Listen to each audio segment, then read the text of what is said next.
আল্লাহর হাবিব সাল্লাল্লাহু আলাইহি সাল্লাম বলেছেন, আল্লাহর কাছে সবচেয়ে প্রিয় আমল হচ্ছেন মানুষের দুঃখ, অভাব, অনটন দূর করে দেওয়া।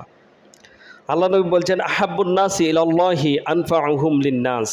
মানুষের মধ্যে ওই ব্যক্তিরাই আল্লাহর কাছে সবচেয়ে প্রিয়, ও যারা কি করে, আনফাউহুম লিন্নাস, মানুষের বেশি বেশি উপকার করে। তাহলে মানুষদের মধ্যে আল্লাহর কাছে সবচেয়ে প্রিয় ব্যক্তি হচ্ছেন যারা মানুষের উপকার করেন, মানুষের বিপদ মুসিবতে এগিয়ে যায়। ও আহাব্বুল আমালি ইলাল্লাহি সুরুরুন তুদখুলুহু আলা কুল্লি মুসলিম। আর আল্লাহর কাছে সবচেয়ে প্রিয় আমল হচ্ছেন যে মানুষের মনে আনন্দ দেওয়া। একজন মুসলমান, একজন মমিন অসহায় মানুষের মুখে কি হাসি ফোটানো, এটা আল্লাহর কাছে অত্যন্ত প্রিয় একটা আমল। তো মানুষ আল্লাহর কাছে যত আমল প্রিয় আছেন তার মধ্যে একটা হচ্ছেন অসহায় মানুষের মুখে কি হাসি ফোটানো।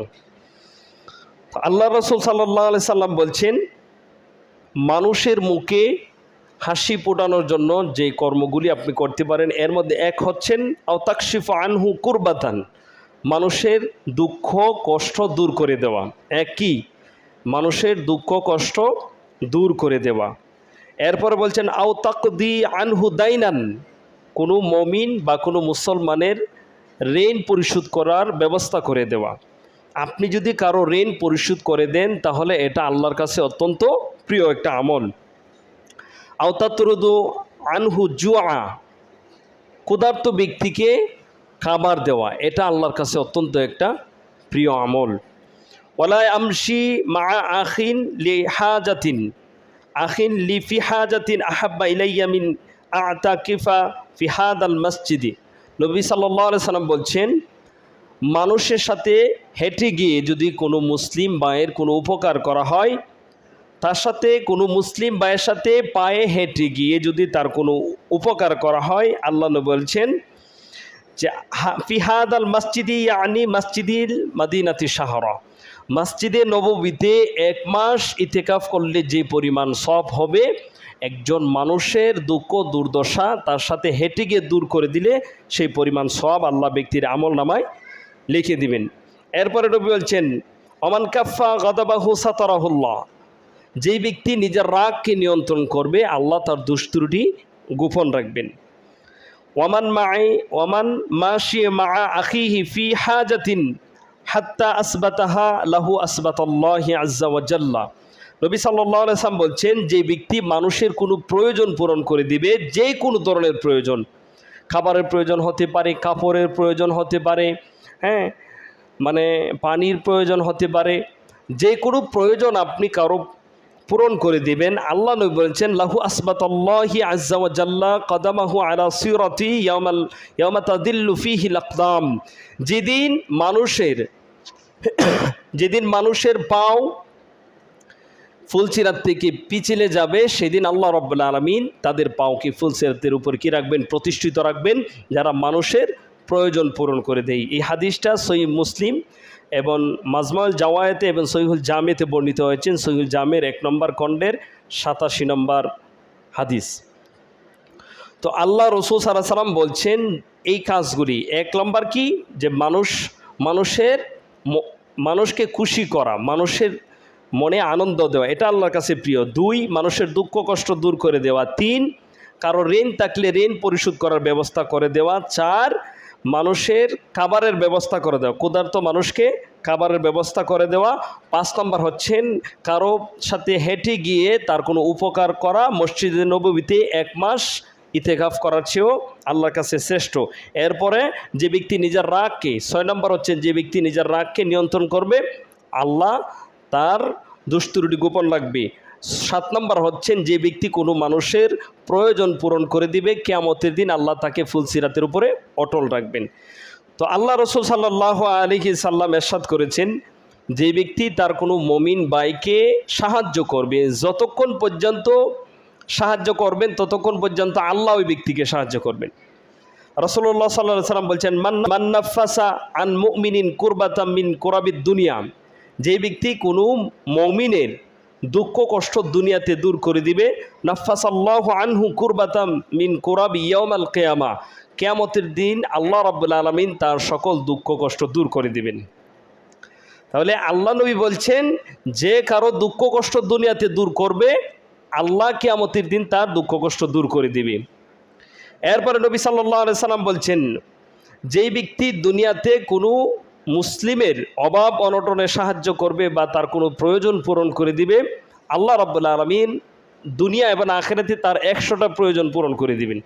আপনি যদি কোনো মানুষের জন্য 1টা টাকা দান করেন, আল্লাহ রাব্বুল আলামিন আপনাকে তার বিনিময়ে 100 দিয়ে দিবেন।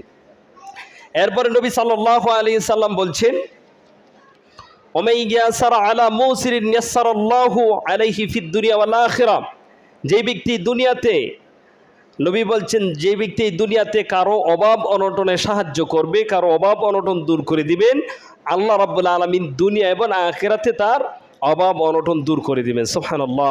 এরপরে নবী বলছেন, ওমান সাতারা মুসলিমান সাতারাহুল্লাহু ফিদ দুনিয়া ওয়াল আখিরা, যে ব্যক্তি মানুষের দুষ্ত্রুটি গোপন রাখবে, কারো কাছে প্রকাশ করবে না, আল্লাহ রাব্বুল আলামিন তার দুষ্ত্রুটি দুনিয়া এবং আখিরাতে গোপন রাখবেন।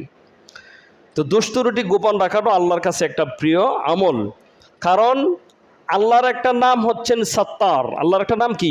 সাত্তার শব্দের অর্থ হচ্ছে গোপন করা।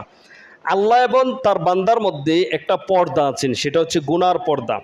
আল্লাহ রাব্বুল আলামিন বান্দার দুষ্ত্রুটি গোপন করেন যেন বান্দা জনসম্মুখে কি না হয়, অপমানিত না হয়। কিন্তু যে ব্যক্তি কারো দুষ্ত্রুটি প্রকাশ করবে, আল্লাহ রাব্বুল আলামিন তাকে জনসম্মুখে লোকদের কাছে অপমানিত করবেন, কারণ ওই ব্যক্তি আল্লাহ এবং তার বান্দার মধ্যে দিয়ে গোপন একটা পর্দা, সেটা সে ছিঁড়ে ফেলেছে। যে ব্যক্তি আল্লাহ এবং বান্দার গোপন পর্দা ছিঁড়ে ফেলবে, আল্লাহ রাব্বুল আলামিনও তাকে মানুষের সম্মুখে অপমান করবে। এই জন্যে কারো দুষ্ত্রুটি প্রকাশ করা যাবে না, সেটা নিজের জন্য ভালো। আল্লাহর হাবিব সাল্লাল্লাহু আলাইহি সাল্লাম বলছেন, আল্লাহর উপরে ওয়াজিব হয়ে যায় 2 ব্যক্তির দোষ বাহির করা। এক হচ্ছে যে ব্যক্তি গোপনে পাপ করবে, আল্লাহ মানুষের সম্মুখে তার পাপকে বাহির করে দিবেন। 2 হচ্ছেন যে ব্যক্তি মানুষের দুষ্ত্রুটি প্রকাশ করবে, আল্লাহ রাব্বুল আলামিনও তার দুষ্ত্রুটি মানুষের সম্মুখে প্রকাশ করে দিবেন। কথা বুঝতে পেরেছেন? তো নিজের দুষ্ত্রুটি গোপন রাখার জন্যে, নিজে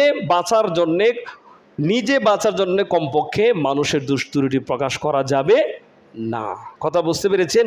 কারণ আল্লাহ এবং বান্দার মধ্যে একটা গোপন পর্দা আছেন, সেটা হচ্ছেন বান্দার গুনাহ আল্লাহ ঢেকে রাখেন, সেটা প্রকাশ করা যাবে না।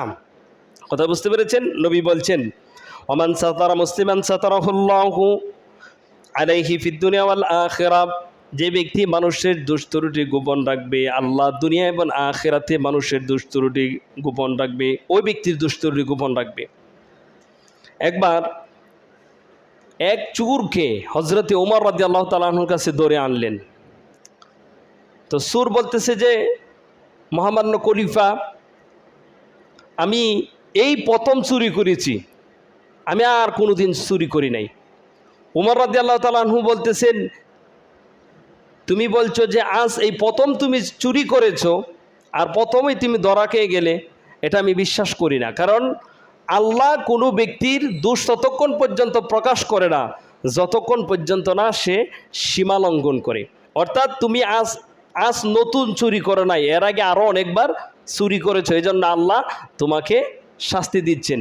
যখন কোনো বান্দা অতিরিক্ত পাপ করে, তখন আল্লাহ দুনিয়াতে তাকে কিছু শাস্তি দেয়, যেন বান্দা গুনাহ থেকে আল্লাহর দিকে ফিরে আসতে পারে। কথা বুঝতে পেরেছেন?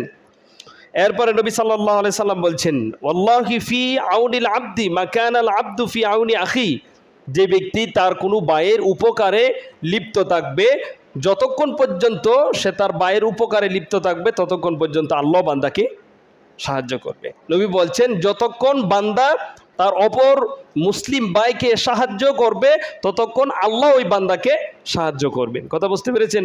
তো নিজে আল্লাহর সাহায্য পাওয়ার জন্যে অপর মুসলিম ভাইদেরকে কী করতে হবে? সাহায্য সহযোগিতা করতে হবে। এখন আমাদের তো অবস্থা এরকম হয়ে গেছে, আমরা মনে করি যে দান করলে, মানুষকে সহযোগিতা করলে মনে হয় আমাদের ধন সম্পদ কী হয়ে যাবে? সব নষ্ট হয়ে যাবে। কিন্তু আসলে এটা কিন্তু ঠিক না। হাসান বসরি রহিমাহুল্লাহ তিনি বলেছেন, আমি কোরআনুল কারীমের 200 জায়গার মধ্যে পেয়েছি আল্লাহ বলেছেন যে তোমরা হ্যাঁ দান করো, আমি তোমাদের রিজিক বাড়িয়ে দিব। আর কোরআনুল কারীমের এক জায়গায় শয়তান বলছে যে তোমরা দান করো না, দান করলে গরিব হয়ে যাবে, দরিদ্র হয়ে যাবে।